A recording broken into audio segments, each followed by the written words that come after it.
Welcome, everybody. Thanks you all. I'm thrilled to see this many people showing up for the introductory Getting Started class. My name is Brian Runyon.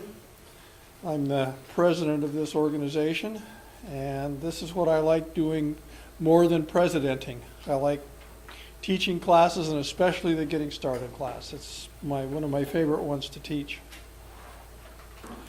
We are the Clark County Genealogical Society, if you didn't know that already. We are an all-volunteer organization providing tools and resources for people to be able to research their own families. So today I'm going to be talking about some good practices that are really good things to know about doing when you're getting started. You'll thank yourself later on for taking some of the advice that I'm going to throw out today. It's not my advice, it's stuff that has been handed down through lots and lots of generations of genealogists that continue to smack their heads saying, I wish I would have known that when I first got started. So hopefully I'm going to have something to say that will be of interest to you. The first thing I want to tell you about is that genealogy is not rocket science. It's really pretty simple. Start with yourself, write down everything you know, go back one generation at a time, don't skip. Wash, rinse, and repeat. That's really about it. It's not really rocket science, but sometimes it feels like that when it tends to get a little bit complicated. But it really isn't complicated. It can be complex. So begin at your beginning. Record what you know about yourself, your parents, your grandparents. Write it down. Find out what you know and write down why you think you know it. Because believe me, in 5 months, when you go back and you look at that little nugget in fact that you wrote down, you're going to scratch your head and say, why did I think that was true? If you write it down at the time that you find it, you will have your answer right there. It doesn't necessarily mean it's true, but you will know why you thought it was true back then. So ask about yourself, your parents and your grandparents, and the ones that are closest to you and the ones that are most likely to be able to give you reasonably accurate information. Don't try to go it alone. There's a lot of knowledge out there, and there's probably other people that are trying to research your family in addition to yourself. Find out what other family members know, or they think they know. Find out, write it down. It'll serve you well when you come around later on. So when you're trying to find that information out, I have found it's not particularly helpful to say, well, Aunt Flo, tell me everything you know about your family. Give them specific questions. Even have a little script for yourself. Figure out what questions you want to have answered, and maybe find 2 or 3 different ways of asking it. Maybe not asking directly is the way to jog the memories. Ask specific questions that they can hang their hat on. Figure out how to get the information. Jog their memory with other memories that may lead to who knows what kind of information. They are the ones that you are going to wish 5 years from now that you would have interviewed them to get that information. Find out who has the family records and where are they. Those are the things that we're going to be hanging our hats on.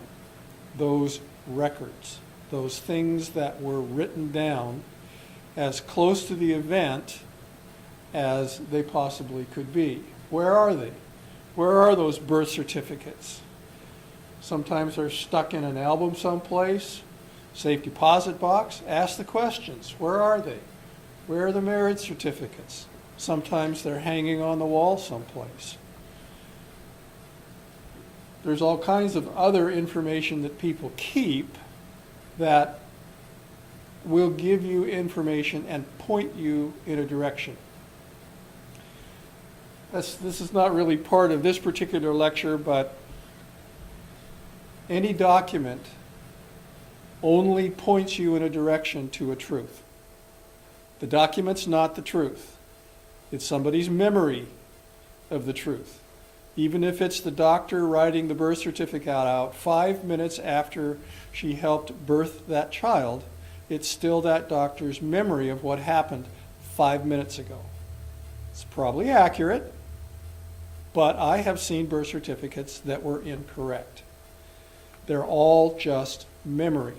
And you have to figure out, as the family historian, how close to the truth is it?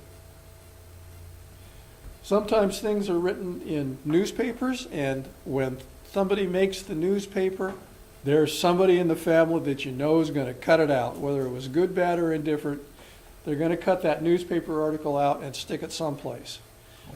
Unfortunately, that someplace winds up sometimes being between the pages of a book, and they forget about it until 15 years later they pull the book out and here it is, or they don't, and it's gone forever.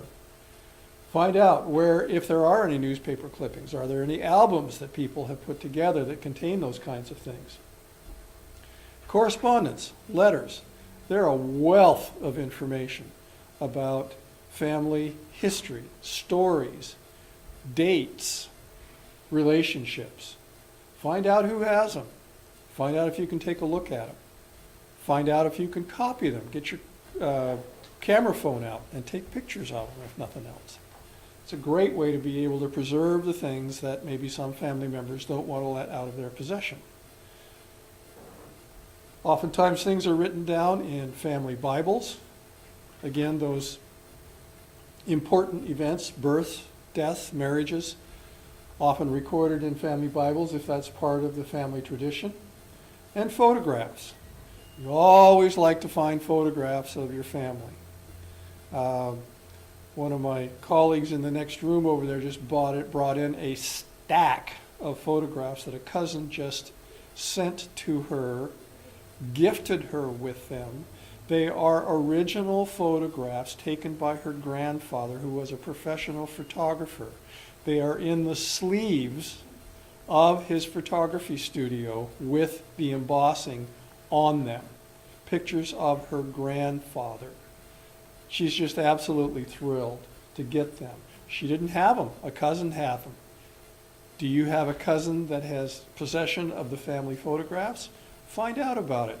It may take a while to pry it out of them, but once you get a chance to look at them and possibly copy them, they're very good pieces of information that you want to be able to add to your family history. Are there audio or video recordings that have been made of your family? Those things are really good to be able to run that stuff in front of your family.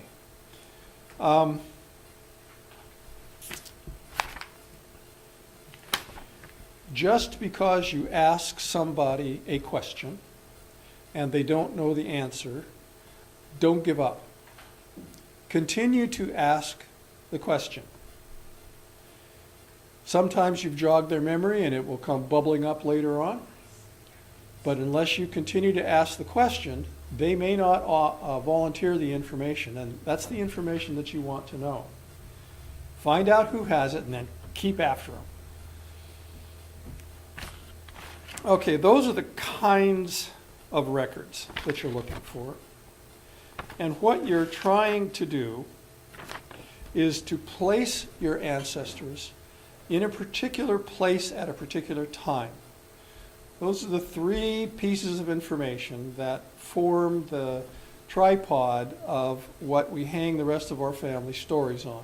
The right person in the right place at the right time. If we have those three things together, you're a lot closer to knowing whether or not the person you're looking at is the right John Smith. And it doesn't even have to be a name that's as common as John Smith. It's amazing how many names that are the same are showing up. So now that we've got some idea about, now that we have some idea about what kind of records we might be looking for, I want to talk a little bit about how are we going to keep track of those records. Are we going to keep them on little scraps of paper floating around on the top of our desk, or are we going to be cool about it and organize it in some way? There's every kind of way to be able to that's not what I want to do. Work with me here. Pardon me. There we go.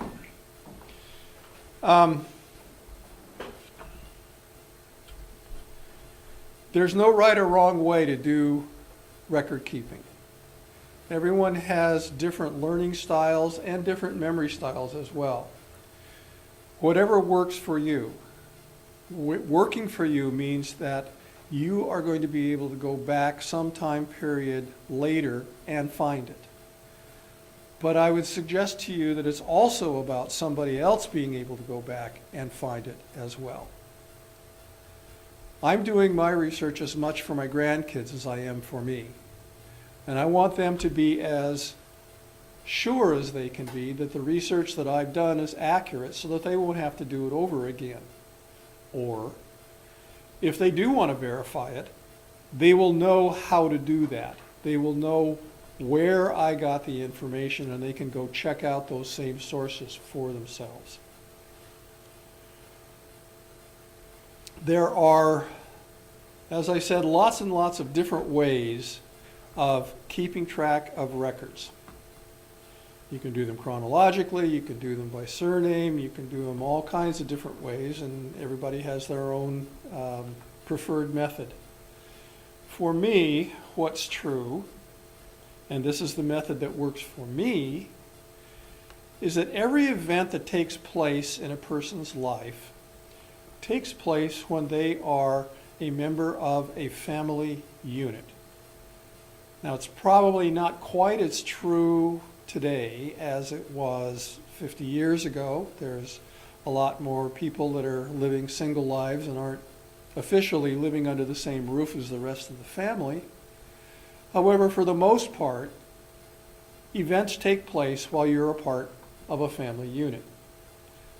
My method of keeping track of my research and the things that I find is that I keep them together as a family unit. Here is honest.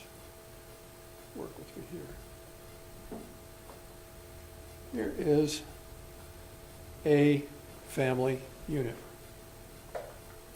It happens to be my family unit. This is the husband. That's my grandpa, my grandma, my grandma's parents, my grandpa's parents, and my grandpa's children. This handsome dude down here is my father, Chester Arthur Runyon.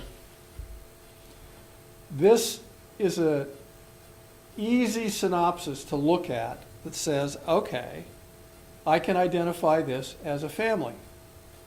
It has a lot of vital information in it, vital meaning as in vital statistics, birth dates, death dates, burial places, times that children were born.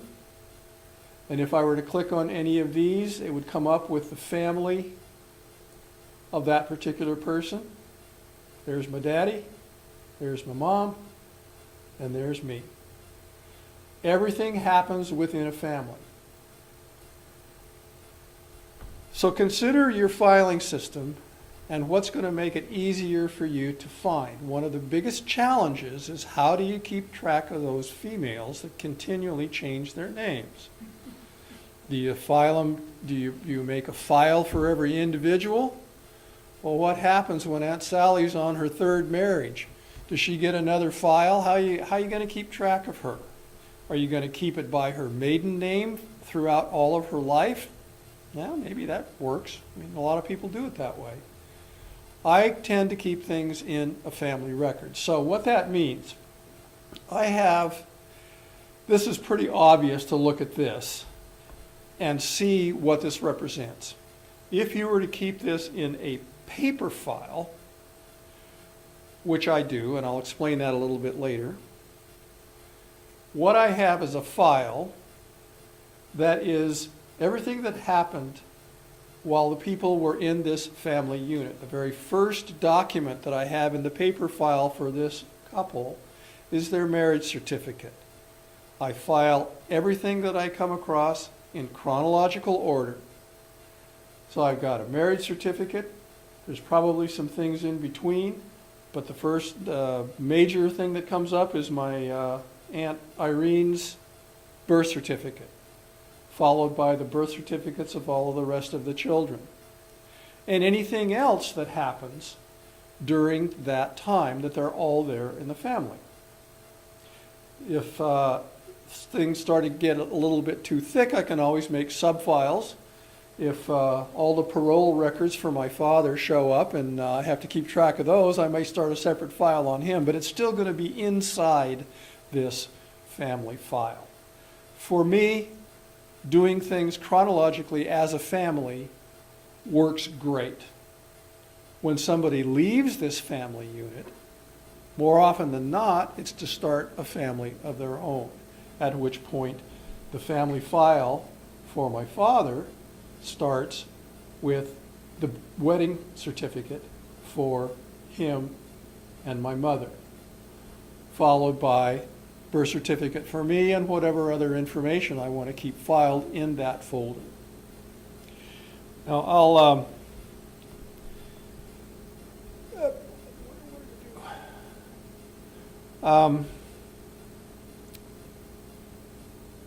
keeping things on paper is perfectly legitimate. Lots of people still do it. I am comfortable on a computer and I like keeping mine electronically. It gives me a lot more flexibility, or at least that's what I think is true, is that I'm more flexible. Paper, 3-ring binders, file folders, filing by particular types of records. There's all kinds of ways to be able to organize this information. So you just kind of have to decide what works for you and your ability to find it out. Now here is a listing of a bunch of different software programs that you can use to keep your research in and the things that you find. And this is in your handout. It's towards the back.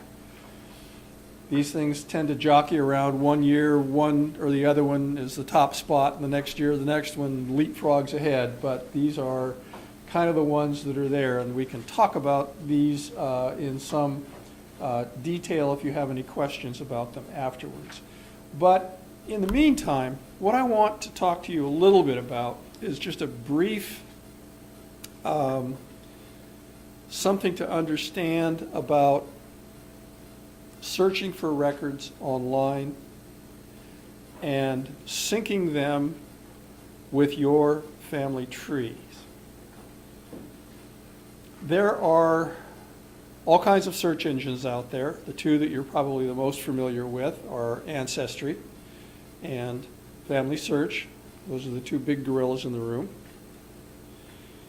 They are, their names tells you something about how they do business. Ancestry.com is a for-profit company. FamilySearch.org is a nonprofit organization. They both do essentially the same thing. They go out into the world and they collect digitally these days records that they wish to make available to their customer base. Once they have these records, what has to happen to them is that someone has to sit down and look at each individual record and enter the pertinent data that's on that record into fields in a database that are usually specifically designed for the particular document that they are indexing. What the indexing does is allow you and me to sit at home in our bunny slippers and search for Uncle George. We can type in a name, submit it into the search engine for either of these organizations, and because someone has sat down and indexed all these records, it goes out and tries to find where are the records that belong to Uncle George.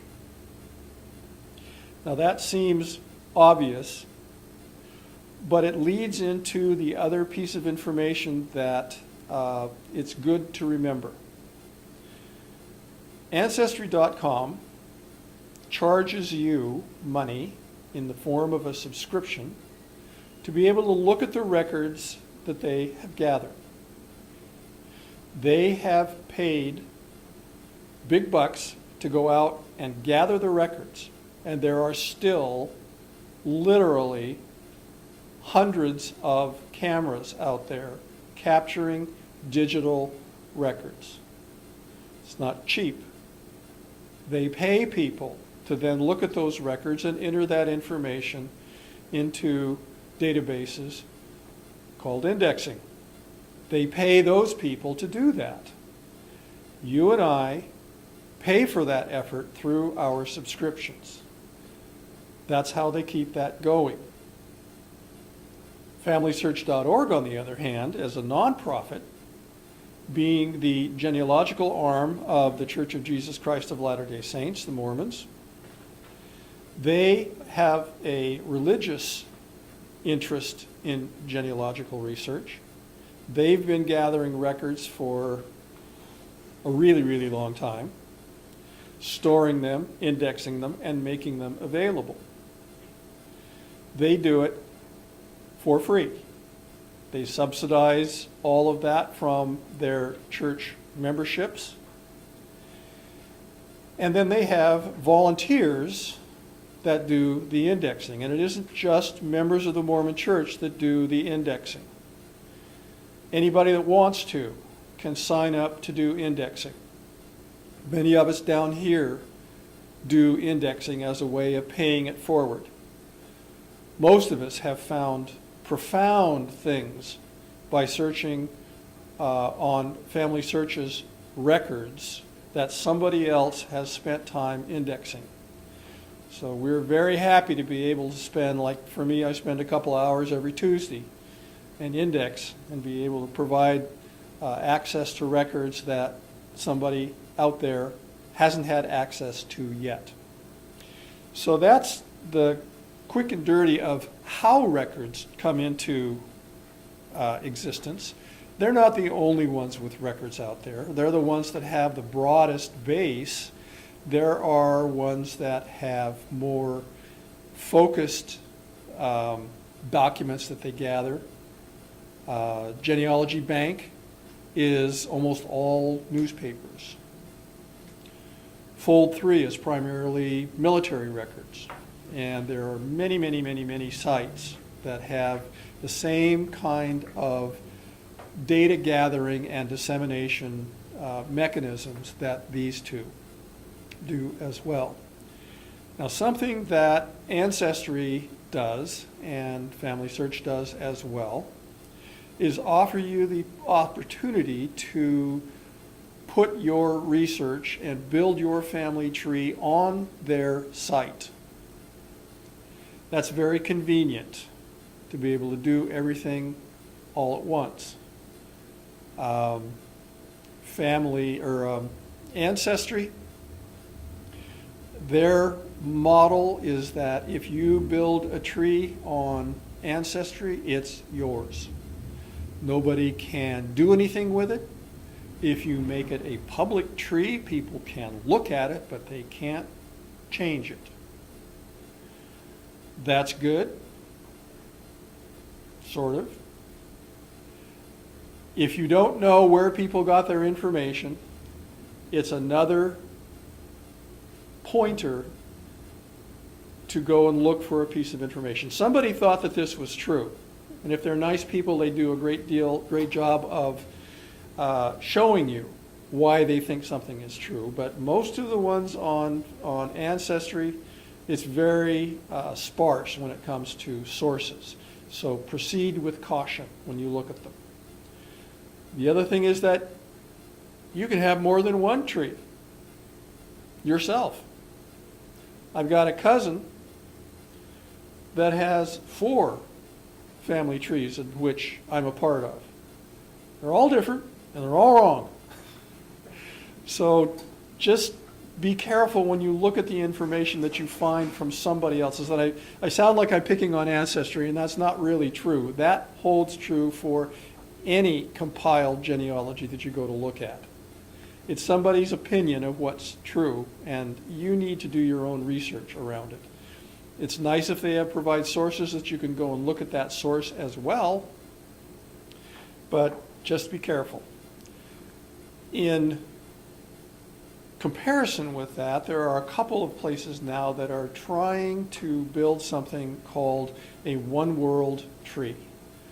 They're trying to build a family tree in which every single individual is only represented once. And everybody's in agreement about it. And as you can imagine, that's quite a challenge.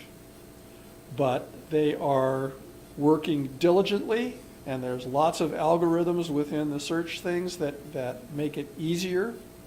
And I'll just give you a small anecdote around that. I have a brick wall that I've been working on for close to 3 years now. I have a great-grandfather that died in 1856, right in the middle of Bleeding, Kansas. In fact, the property that he lived on was right on the border. His western border was Kansas, and he was living in Missouri. And he was right in the thick of it, but I don't know how he died. I know when he died, December 1856. I don't know where he's buried. I have been able to research and find his widow and her subsequent 3 husbands, following her different surnames throughout all of that, but that's another story. And I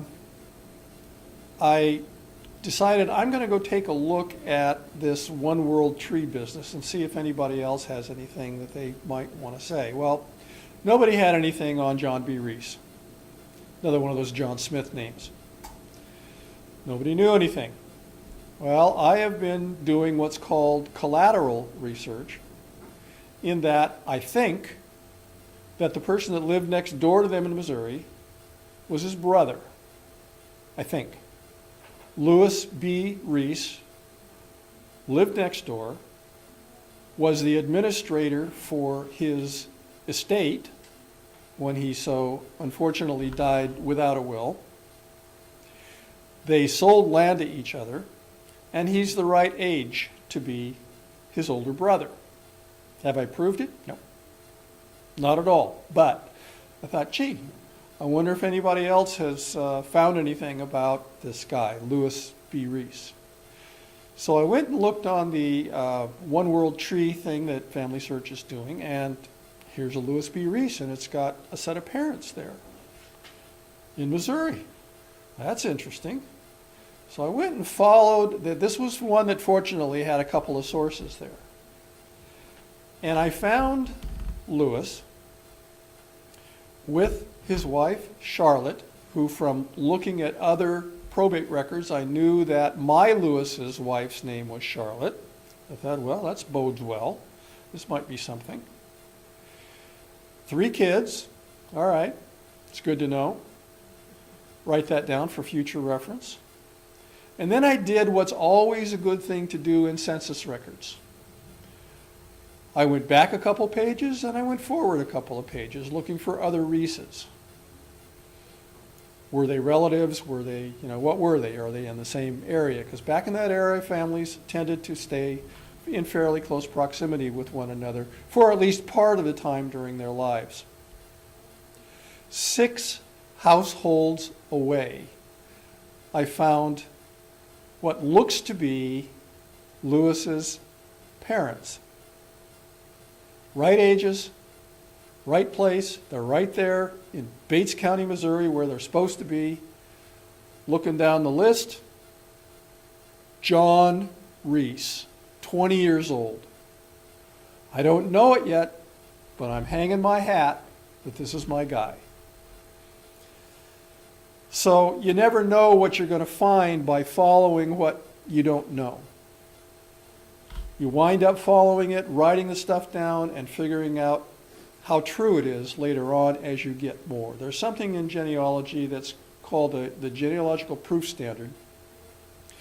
And the main thing that you're looking for is to be able to say that you have done a reasonably exhaustive search. In other words, you've looked everywhere. And that will never happen because there's always new stuff coming up to go look at. But when you have reached the point that you have found every piece of evidence that you possibly can find, then your job is to sort through that information and decide whether it's true or not. And then you make a judgment as to whether or not this is your family in this place at this time. In truth, that's as good as we can ever do, is get reasonably close. Sometimes all the evidence stacks up and it looks pretty darn good. But nobody was ever there. The only thing that you can absolutely, well, mostly, hang your hat on is when a mother says, I gave birth to this child. That's the only thing she can say, and the father was Joe Frank over here, but you got to take her word for it. Now we're kind of coming around that a little bit with DNA testing, but the truth of it is any event that generates a record, whether it's just something written in a letter or anything else, like I said, is somebody's memory of it and somebody's opinion about what is true. Everybody's got an axe to grind or something that they want to prove. And oftentimes it's true. What was that? Was it Reagan that was trust and verify? Go back and look. Find out if it really is true or not. All right, I'll get off that soapbox here. So what I would like to encourage you to do throughout all of this is develop some good record-keeping skills. This is a form that you can use for writing your things down if you're doing it on paper. These kinds of forms, family group records, pedigree charts, all these things are available everywhere for free. You can go on to Ancestry without a membership and print off copies of these. We have copies of them here that we can give you. I've given you some copies of them in the back of your handout. Family Search has things that you can print off. You can Google it up and find genealogical forms. They're not hard to come by and they're very convenient. They're very handy to have. What I would like to ask you to do as you start putting your information down is to be consistent. Do it the same way so that everything is in agreement with everything else that you write. And the gold standard throughout all of this is you start with the smallest unit and go up to the larger unit. And what that means is when you're writing down a date, start with the day, followed by the month, followed by the year. And within that, I'll give you this example. Notice the dates up here are a numerical day, an alpha month, and a 4-digit numerical year. There's good reason for doing that. First of all, don't use the form of 1/22/47. One of the reasons is that not every country in the world does that mean the same thing to. Here, that means January 22nd, and we can make an assumption that it's 1947. That's my birthday, by the way. And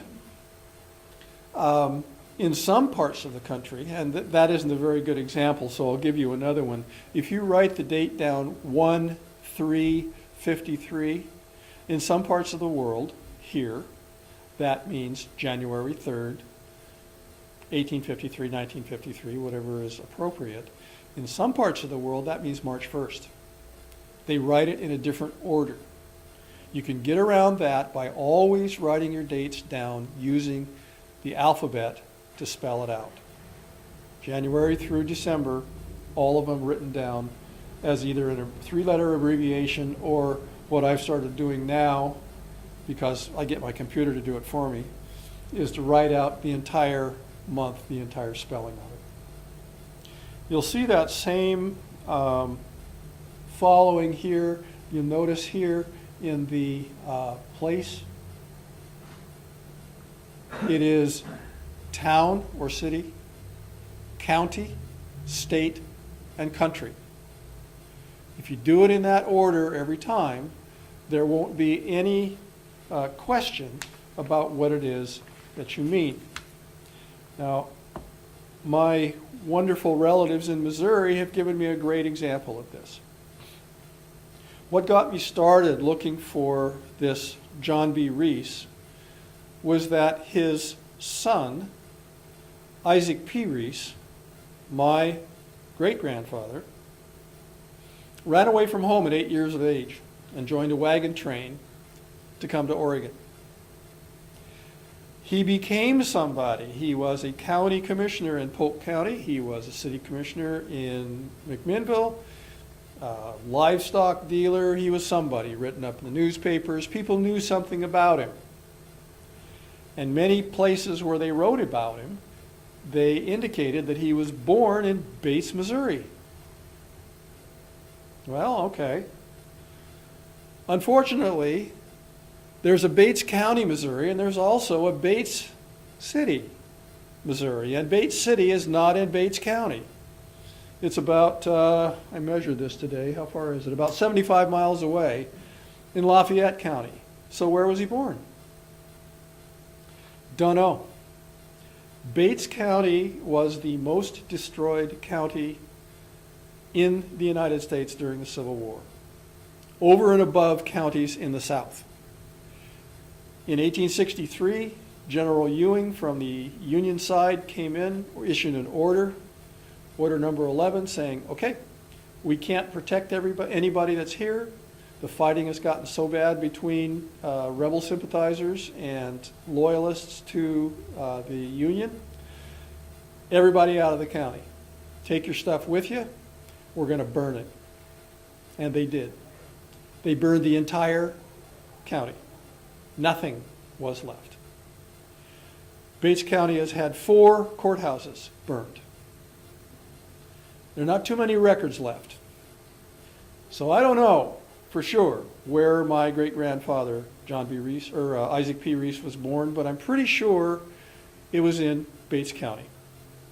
Getting lots of things to surround it, so I'm kind of hanging my hat on it. But unless I would have, if someone would have followed that convention of city, county, state, country, when they recorded this information, I would have saved myself a lot of looking in Lafayette County where he wasn't. So those are two good things to remember, and the general thing is larger to bigger. Just go in that order. In this particular, I don't think I've got anything on here that shows this. The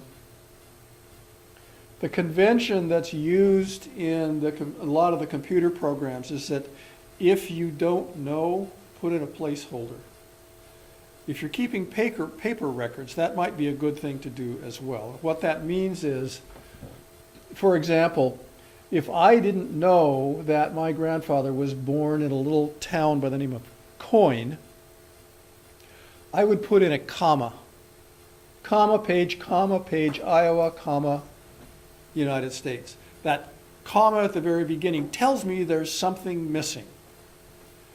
Now, I've also started adding the other convention as I put things down, that if I don't have a city, if I only know the county, I put the word county after the name of the county, just so I have a double check that I know. So if this one didn't have this city on it, it would read Page County, Iowa, United States.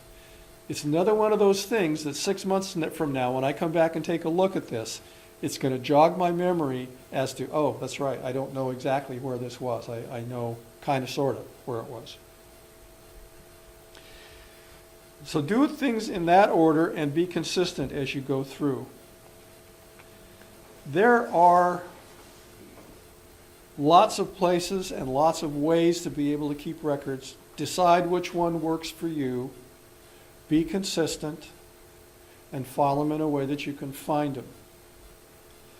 So now let's talk a little bit about where are we going to start looking.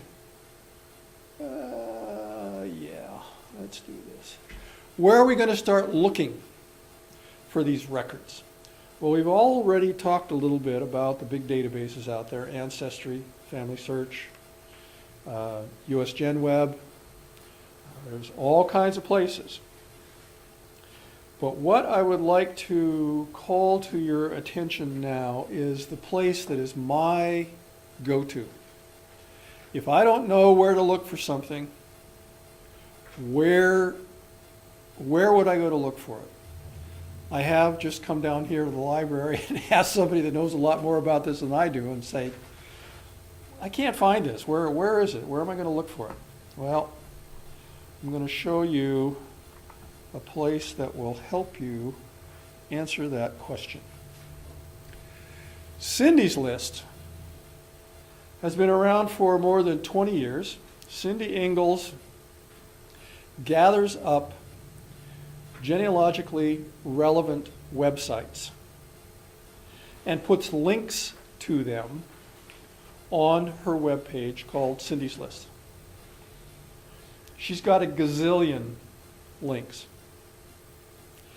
It's all free, no subscription. All you need to do is go on to cindyslist.com and you get this page. You see that there are categories right over, all right, where's my pointer? There we go. Categories. There's so many of them, she's broken them down in a way that makes it easy for you to cross-reference and find where things are going to be. So if you click on categories, there are a ton. You want to know about where to go look for newspapers for somebody? Click on this. There's 870 links that you can click on to go find out where you might find newspapers. Want to know about different numbering systems to keep track of your families? Well, there's 37 sites for that. Want to learn something about Lithuania? 225 sites about that. Want to find out about pets and livestock and what was the popular dog on the day that your great-grandfather was born? You can probably find it here because there's 75 sites around that one as well. Want to learn about passports, not just American passports. You want to find out how did Armenia handle passports in the year 1860? You can probably find a link on this somewhere that will get you to it. There is no information on this site. There are no places that you can go directly to read about records. These are only links. And I know you've had experience with the dreaded 404 record not found when you go and try to click on a link that hasn't been maintained. What I can tell you is this is probably the best maintained site I have ever seen. It is done on the Wikipedia model, the wiki model, in that everything that is on here is curated by Cindy and the small staff that she has. However, if I come across or you come across a link that is broken somehow, that doesn't take you where it's supposed to take you, all you got to do is click on another link down there that says, report a broken link. And it sends a report in. It literally takes you 10 seconds to send a report to them saying this link is broken. And they encourage you that if you are If you have found, oh, well, here's where the site's moved to, it's not at this link anymore, it's at this link, gives you a place to be able to paste that in, to send to them, they will then go check it out and make the corrections. They're very encouraging about people, because the wiki model is that those that are the most passionate about having the accurate information are the ones that should be in charge of keeping it accurate. And that's what she does. She asks people that are looking for things to report when things are broken, give her suggestions of places that might fix it. But this is my go-to. If I do not know where to go look for something, or even if I think I do know where to go look for something, this is the place to go to find out where it all comes together. Now, having said that, I want to give you one quick caveat about this. If you want to go learn about Missouri, you notice here, where is it? Sorry for scrolling. I hate watching that. You'll notice there's no Missouri. I could take you different places and you'll see that there's no Kansas or no Oregon or no anything else. All of the states have been put under the category of United States. So go up and click on United States, and then you'll go down and see all of the states. And if you want to know about where to go find anything at all about any of these states, just click on it and it will come up and say, okay, you want to know about where the cemeteries and funeral homes in Missouri are? Click on that link, it'll take you to it. Want to learn about censuses? Were there any state censuses in Missouri? This will tell you where to link on them and to be able to get to them. Want to find out about the history or where to go for obituaries? Any of that. All of this stuff is there under each of the states, but you have to go to United States first and then go to the states. This is my go-to. I don't know how many times that I've gone to this thinking that I already knew the places that I should go look and been thoroughly surprised that there's something new that's been added that I wasn't aware of. This is a great site. Other places to go to look, don't overlook something as simple as doing a Google search on your ancestor's name. You might be surprised what comes up. Again, it might be just a pointer to something, but you're going to find some kind of information that might link you to somebody. Facebook.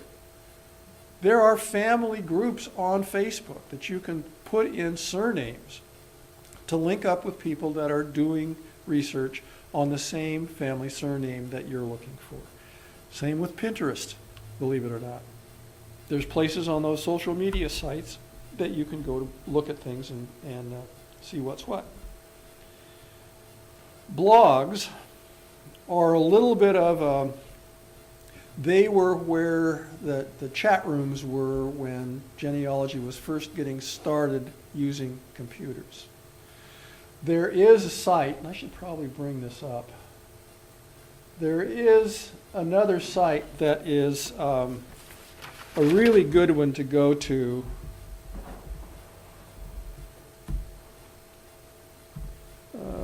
Is it .org? I think so. This one has been around for a really, really, really long time. It's run by volunteers, and it's broken down by states, and then the states are broken down by counties. These are very labor intensive to keep up, and it is volunteers that do it all.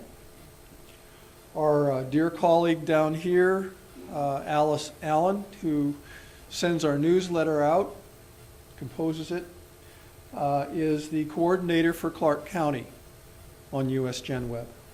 But this is a great place to go and look to find out what you might know or what you might want to connect up with. So let's go take a look at Washington and go down here and look at Clark County. Oh, look. Hi, my name's Alice Allen. I'll be your host. So there are all kinds of places to click on and link to. And again, these are places that are kept up by volunteers.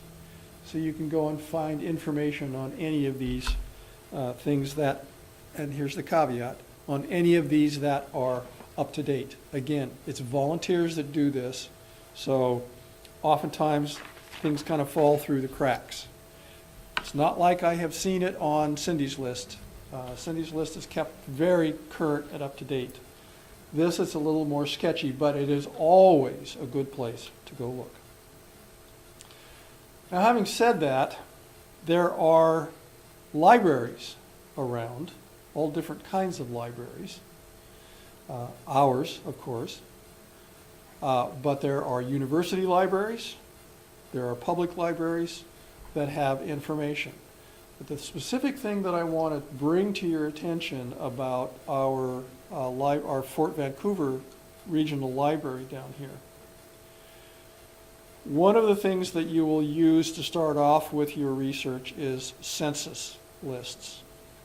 Those are the snapshots that are taken every 10 years that put people in a place at a particular time. You can find them lots of different places. Ancestry is good, as is Family Search, but you can also search for them at the library, because almost all of the public libraries in the country have a subscription to Ancestry. Then all you need is a library card to go in and be able to access the library edition of Ancestry at the library. Now, you can't get to your own family tree, but you can get to pretty much everything else. We have a subscription to the library Ancestry version here at CCGS as well. But if you want to get to just the census records and you don't want to get out of your jammies, well, if you've got a library card, you can do it from home. And here's how you do it. Go to Fort Vancouver Library, and you might want to write down this path that I'm clicking on here, because they've just recently changed their website. I'm not real happy about it because it's not quite as intuitive to find what you're looking for. But in the case of being able to get to census records, it is in a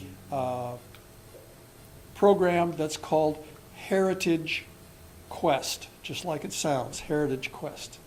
So if you go over here to e-resources and learning tools and pop down here to the alphabetical listing, go down here to the H for heritage. Are you awake? Yes.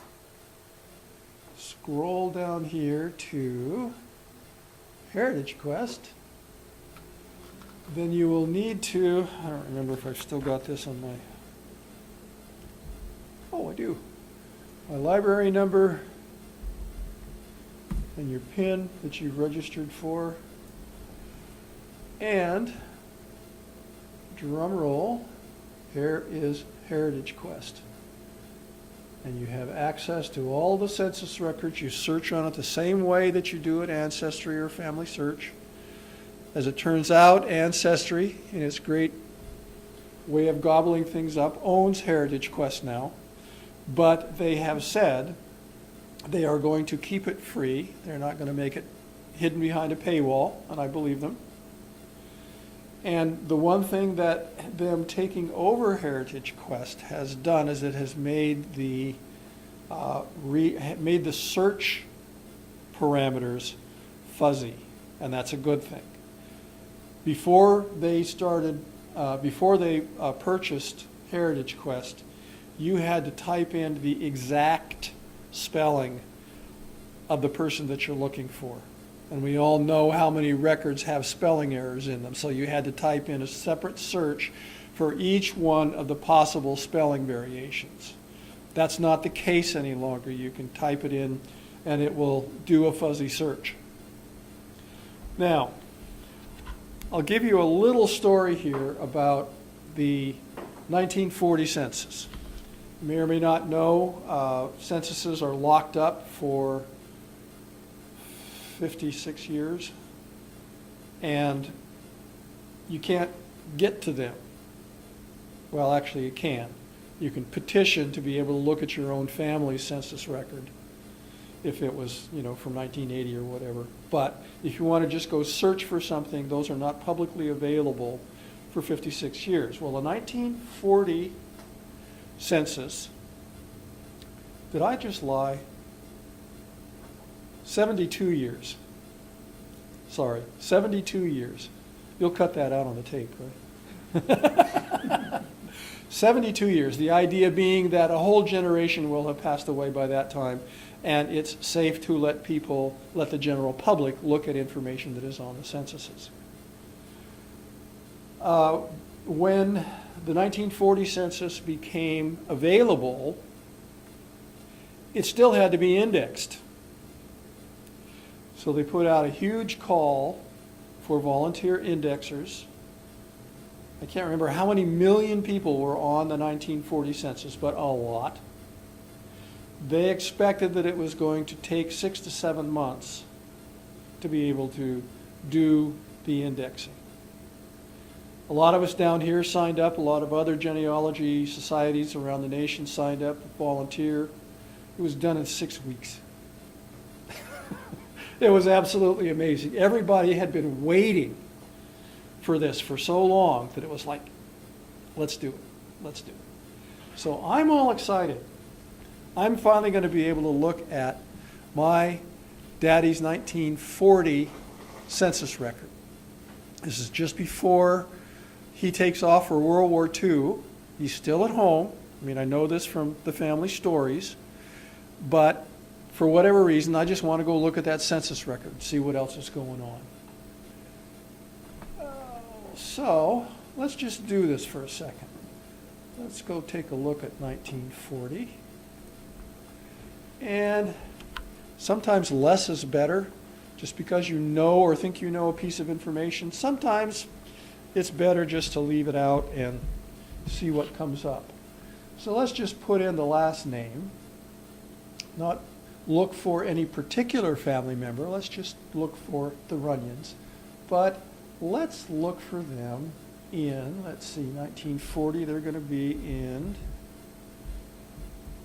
Wichita, Cedric, Kansas, USA. Notice this, little to medium to bigger to big. And I'm going to say, let's just look exactly here. Now let's look. Where's my search button? There it is. Well, we got all kinds of them in here, and I'm not going to bore you with this except to tell you that they ain't there. They're not there. So my first thing is I went back and said, well, okay, how about if we don't make it exactly Wichita, Kansas? Let's just state adjacent states. Let's go look. Well, that's now bumped it up to 1,000 of these, and again, I won't bore you with going through them, but except to tell you that they ain't there. I knew that they were there. They were supposed to be there. My dear Grandpa Fred, that for many, many years bragged about the fact that a drop of liquor had never passed his lips. I knew they were out on a bender someplace when the census taker came by, but they weren't there. So I used a little trick that is a good thing to know about when you're searching, and that is that you can use wildcards. That means you don't have to type in the entire name. I know this is supposed to do fuzzy searches, so it should have found Runyon spelled Runyenion. There's probably 18 different ways to spell Runyon. The original one coming from my 1680 ancestor in Piscataway, New Jersey, was spelled Rognion, Runyon. I'm sure they swallowed it when they said it. So I'm going to just type in what I'm thinking might just turn it up, and then follow that with finding my glasses to find where the asterisk is. I'm still going to look for them at least in Kansas.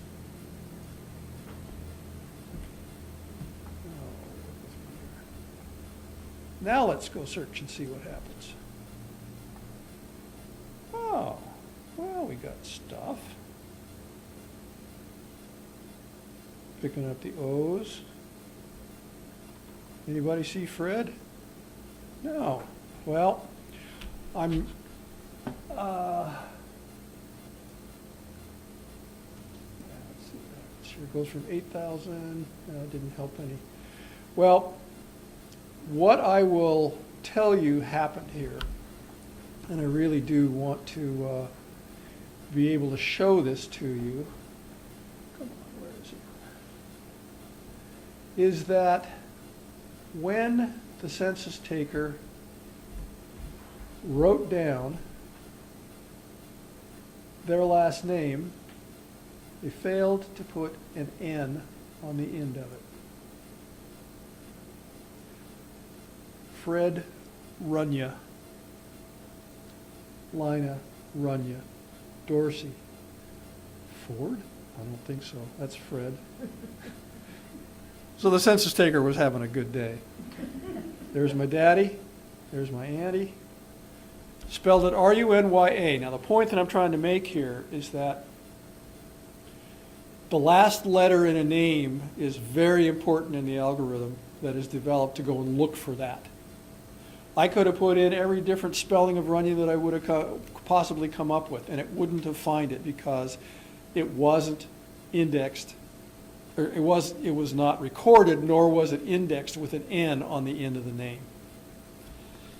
Lesson learned. But there they are, and in fact, when you actually go and look at the image,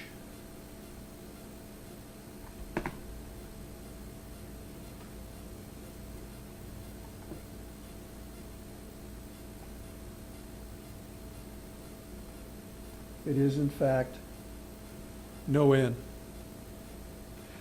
Now, if it was Noel, it would be a Christmas card, but it's not that. I'll be here all week. I just know my grandfather. Yes. I didn't know that he, in 1940, was living with his father-in-law. And of course, his wife, and my dad, and my uncle. Cool. Cool stuff. So this is what you can do with your library card at home, relaxing. Just go on the Clark County, or where are we?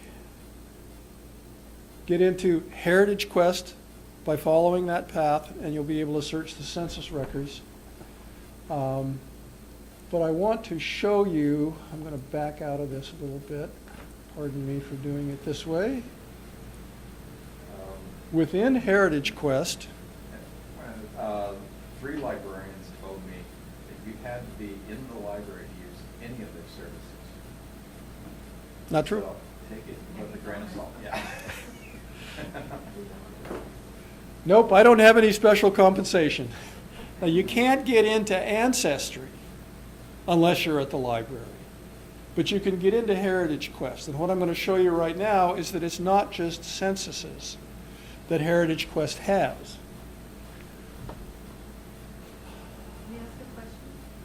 Sure. If you're going to document, make a chart note of how and when you found that information, how would you document that in your sheet notes so that you would know where you went on the Heritage Quest site? Are you able to, I just might know how you're going to document that for your record so you'll know in the future. You have to say.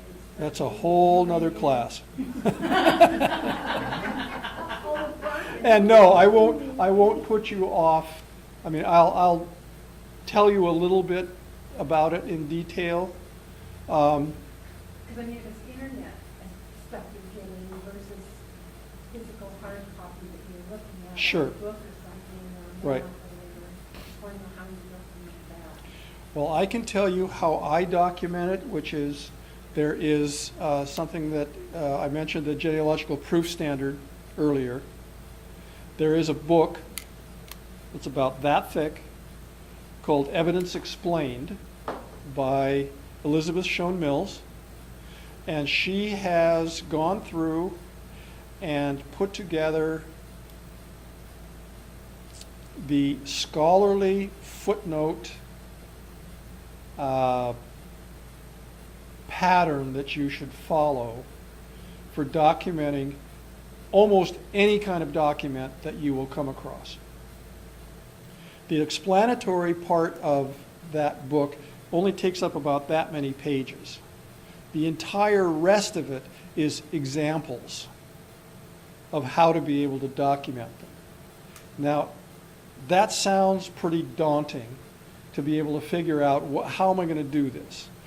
That's one of the reasons that I like using my genealogy program, Legacy, because Legacy has taken that every one of those patterns, every one of those templates, and folded it into their program. So when I say I want to add a source, and I say I want to add a census source, it populates my screen with a fill-in-the-blank template that then generates the appropriate, correct footnote that sources that item.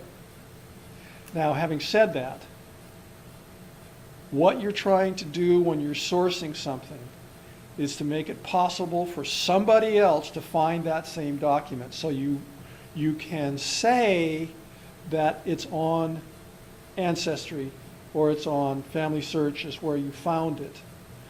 But where you have the opportunity to put in repository on any of these things, then is where you want to put in where does that document really live. In the cases of the censuses, they're in the National Archives. That's where you want to say this is where they live. Tell people, if you want to go look at them, if you want to look at copies of them, you can go to Ancestry, you can go to Family Search or these other places.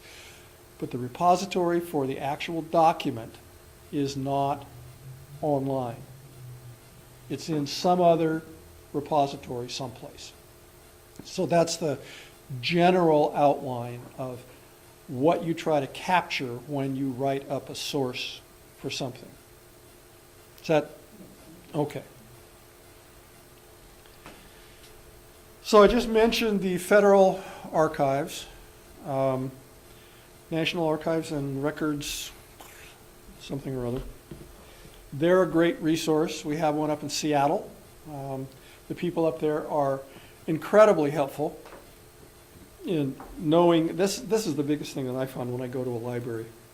Actually, when I go to the store and I ask for help, I want the person that I ask to know what's your product, what's your stock, where is it? And the people at the National Archives know their stuff. And it's absolutely amazing to me what they're able to come up with. Another little side note of someone that knew his stuff. I just, a couple of months ago, got back from a trip to Missouri, where I was trying to find my John B. And at that point, all I knew was that he died sometime before December of 1856, because that's when I found the first probate record where what I think is his brother, is appointed as the administrator for the estate.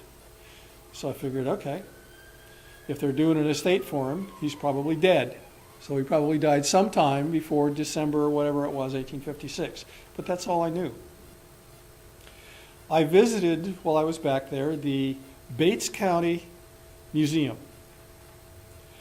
And they have some of the most amazing stuff in there. And the gentleman that was helping me was very, very knowledgeable about what it is that they had in their collection.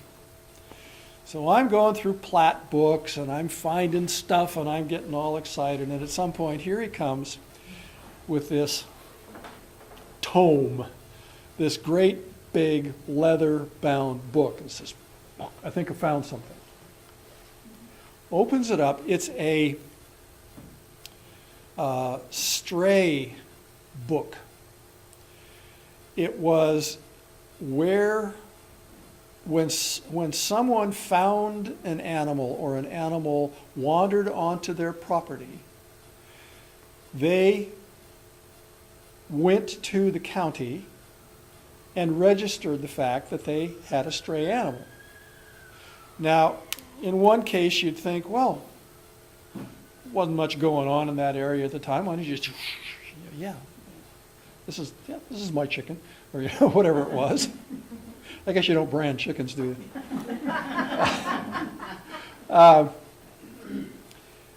It was twofold. One is that it helped return the animal, the animal to its rightful owner.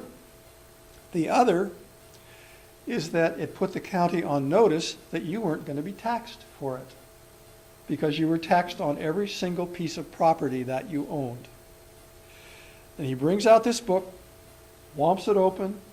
Here's John B. Reese reporting that he has a stray roan mare that wandered onto his property, 14 and a half hands high, whole description, yada yada, dated May 1856. So now, all of a sudden I know, well, he's alive in May, he's dead in December. So now I've got a window that I didn't have before, and it was because this guy knew what he had. He found lots of other interesting things for me as well. Like, well, actually it wasn't him, it was a lady at the courthouse. I had the first land record that John B. Bought, cash entry, had it all plotted out. I was going to go visit the place. This was really cool. And this lady found that he had sold that and moved to another piece of property before 1856. Well, that's interesting. So I looked at this on the map. She gave me a driving map about how to get to the place. Found a plat map that had his name on it in 1852, I believe. And then another one in 1865 that has his widow's name on it. Pardon me.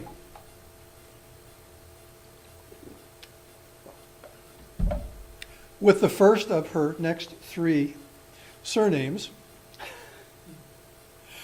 But I knew it by that time, that I knew that who that was. So that, okay, cool, I'm going to drive out there. So I drove out there. I'm driving up State Line Road, well named because Missouri's on one side and Kansas is on the other side.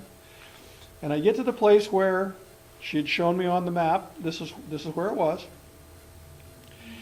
And I drive up and I look over here into Missouri and look down the driveway, and here's a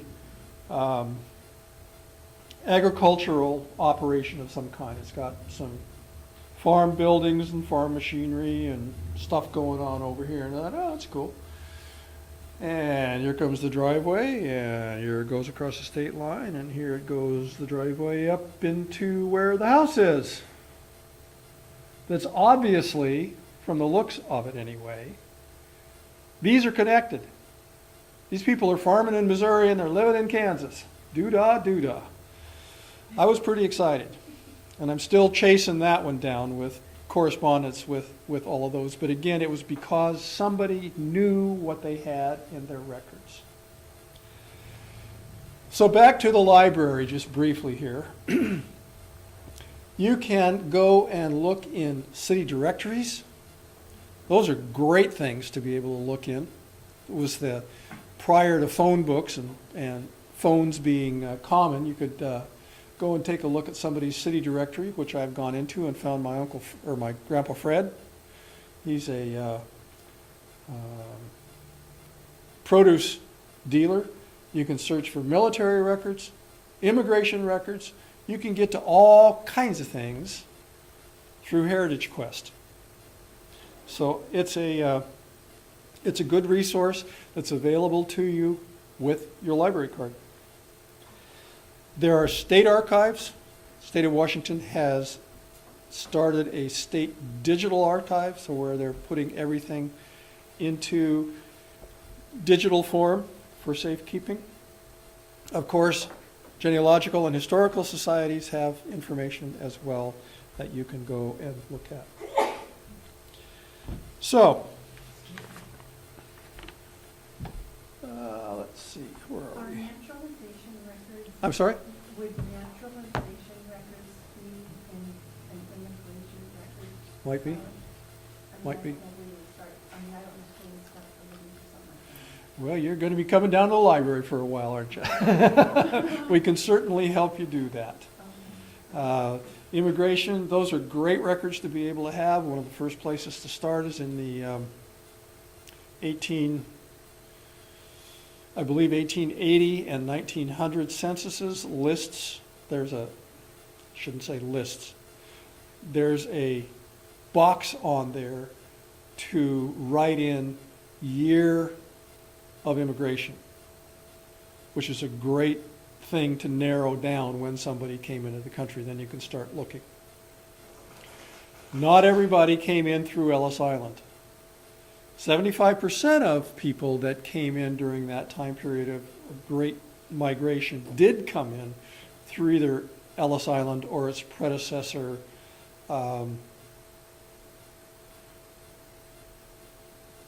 Fade. There was one before that. Ellis Island was built when the federal government took over immigration. Prior to that, it was the individual states that did it. Castle Garden was the one that preceded Ellis Island. But there were over 150 other places that people came in that records were kept other than New York Harbor. New Orleans was one of the big ones, Philadelphia. They're all over the place. There are, you can go to a website, I believe it's ellisisland.org, that you can search for your ancestor, their last name, and if they came in through there, there's a good chance that they're going to show up. So that's at least a starting point around that. Okay, where are we here? Let's get rid of this. Ryan? Yes, sir. I do a lot of research over at the library, and one of the most helpful things I've found is saving a page that you see up on the internet. Yes. Doesn't always seem to say, you don't get all the data, but if you use the Microsoft Print PDF, you get everything. And so PDF has turned out to be my friend. That's a very good piece of advice, especially if you're trying to save stuff off of Ancestry. They have a nice little print button on a lot of the stuff that comes up, but if you try to print it, it's unreadable. It's like somebody's made it out of silly putty and stretched it out. So that's saving it to a PDF is a really good piece of information that will help you save those documents. When you go through the print command to do it, you just click on your printer and select Microsoft Print PDF. Cool, thanks. Yes? I don't know what the Fort Vancouver library system offers in addition to Heritage Quest, but the Multnomah County Library System is very welcoming to other people from Vancouver, and they have a lot of stuff as well. They have historic newspapers that you can access. They also have Sanborn digital maps, and then they also have, what is it? It's general land office records. So you can also find plots of land and things like that That's there right. as well. I don't know if Fort Vancouver has all that as well. And some of that stuff you can get on your, on your own as well. Pardon me. So, with that, I will wrap up my part of this by reiterating, continue to gather information from your living family members while you still can. Go backwards one generation at a time. Don't skip. Write everything down. Be consistent in how you record things as you write it down. And something that I haven't touched on yet, but is very important. Be cognizant that there are living people out there that should not have their information shared either on the internet or in any other way. Don't share any information about a living person unless you have their permission, and even at that, be very, very careful what you do with it. Record your sources as you find them. Sometimes even waiting until you get home to write things down is not necessarily a good idea. Write it down while you're doing it. Collaborate. Talk with people that are doing research on your own family. Just remember that you don't own your ancestors. Help them and they'll help you. And the most important thing that I'm going to tell you tonight is have fun with it. So let me open this up for questions. Any questions at this point? Yes, sir. When you were searching for your last name and you didn't type the last letter in, what was it that you put on there for the last letter? Was it an asterisk or a I believe when I found that, it was using the asterisks. asterisk? An asterisk will search on all the letters before and any combination of letters afterwards. Or no letter? Any number of letters afterwards. The asterisk will look for any string from 1 to however many. If you want to look, you want to limit the search to just a single character. As an example, if you knew that it was Runyon, but it was either A-N-O-N-E-N or I-N, you could put in R-U-N-Y question mark N, and it would only use a wildcard for that specific place in the name that it's looking for. Google search strategies. There's a whole list of things that you can do to maximize your search strength. Putting things in quotes, searches only for those words in the order that you put them in. There's all kinds of little tricks that will help you get more out of your searches. If we come down here to, say, use Ancestry, we should bring our own computer down, correct? No. And be able to access it in here, or? No. or We have 5 or 6 computers in there, and they're never all filled up, and we ask that you use the society computers. Actually, Ancestry asks that you use the society computers. Anything else? Yes. I wanted to ask you about getting DNA. How did you go about that, or what, is there, anyway, help me. I'm smiling because I don't know enough to speak intelligently about it. I have submitted mine, and I came back about as white as you can be. Got nothing else going on but white. There are 3 different things to search for in DNA testing. There's mitochondrial that traces your female line back, female to female to female to female. There's the Y test that tests the males, male line back, male to male to male. And then there's the, I'm not remembering the name of it now, but the other one that is more general. And I can't speak much more intelligently about it than that. What about where to go to do this? Ancestry, there are probably 4 or 5 different companies that are the big ones. Ancestry does it, 23andMe, Family Search does it. I don't remember who the other ones are that do those. One nice thing about it is that they're starting to collaborate in that if you get a test done with one and get the results back, it's not 100%, but you do have the ability to submit those results, the actual DNA report, not the interpretation of it, but the actual DNA report to one of the other companies and have them interpret it for a different result. I probably sat in on 5 or 6 DNA classes, and I leave scratching my head a little bit. We're talking about it right now in the society about offering another DNA class in the spring and figuring out how we're going to do that. I will give a little plug. There is more information and more help and more classes out there available on the internet than you can shake a stick at. You could spend every waking hour watching classes on just about everything you could possibly imagine that's related to genealogy.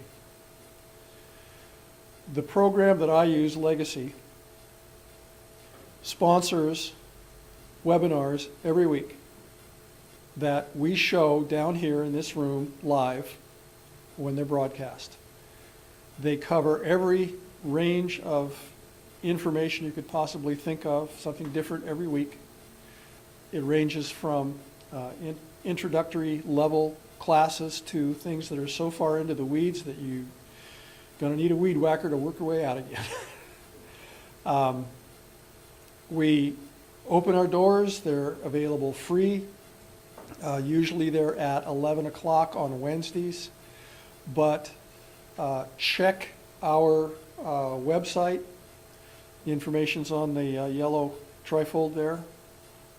It's also in the front window, newsletter.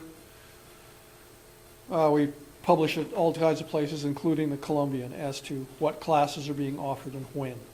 They aren't always Wednesday at 11. Sometimes they're Wednesday at 5, like this last Wednesday we had one at 5 o'clock. And sometimes they're at Friday, which we have one tomorrow night, or tomorrow day, tomorrow at 11 o'clock, which I'm really looking forward to. It's going to be on nature versus nurture, exploring adoption with DNA. So it should be pretty interesting to be able to watch that. I just started watching a 5-part series that Legacy has in their archives on DNA, and it starts out real basic. Now, let me give you just a little background information about the Legacy webinars. You can watch them at home when they're being broadcast live. All you have to do is register, saying, okay, here's my email address, and I would like to be notified 2 days before and a couple hours before when these are going to be shown. And then there's a link in there that you click on that gets you into the webinar as it's getting ready to be broadcast. Now, having said that, they always have 1,500 people or more that sign up, register for these classes. They only have enough bandwidth to service 1,000. So the first 1,000 people that click in are the ones that get in. Now, you're not totally out of luck because they show them for free for a week afterwards. All you have to do is go on their website, familytreewebinars.com, I believe, and you can watch them as many times as you want in that next week. They do have a subscription that you can purchase that gives you access to all 457 classes that they currently have in the archives. And when I say that they cover everything that you could possibly want to know, it's only a slight exaggeration because they keep adding more every week, sometimes more than one a week. But there is great information available through that, as is through other genealogical societies that have the ability to show their webinars. Both Ancestry and Family Search has educational programs that you can sign up to view. Don't even have to join anything or anything. They're just available there. So whatever you might want to learn about, it's out there. It's out there. Any other question? Yes, ma'am. On the pedigree chart, Yes. I think the lady, the other man, not today, but the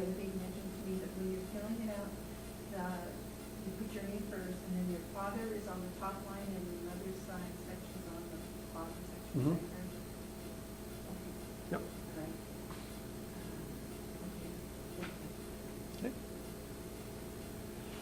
All right. Okay. All right, thank you all.